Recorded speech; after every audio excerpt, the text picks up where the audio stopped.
I would say in the corporate sphere, leveraging the Martin-Davidson framework definitely is a great starting point. I would say a few other things that I think companies need to understand and think about.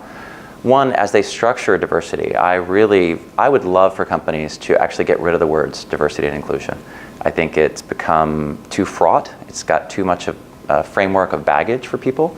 It makes people of different generations think differently about it, whether it's EEOC or affirmative action or compliance or regulation. And back to the Martin-Davidson framework, it's not about opportunity. Or it's about social justice, which is a fantastic construct for a nonprofit, but I don't think companies can be in the business of social justice. They have to do things that are sustainable to their bottom line. So if they can rethink diversity as leadership and inclusion, or leadership and belonging, then it takes away that framework, number one. Number two, I think they need to make sure that it's not just about HR. Right? Companies have shoved diversity into the HR world entirely, and they forget 90%, in my opinion, of the opportunity that diversity presents.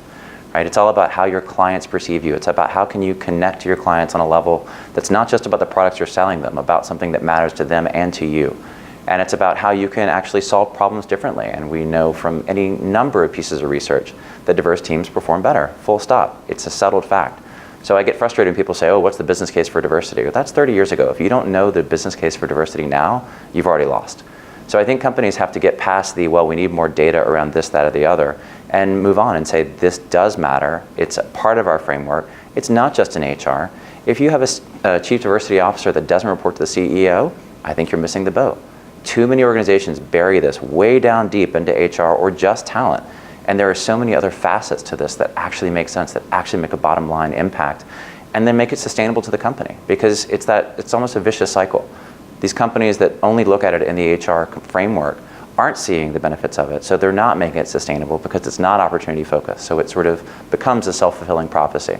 So I really hope companies will sort of look at it in a very different framework, because unfortunately what they've done in the past hasn't worked. And there are some wonderful companies who are doing that, but I think we need more.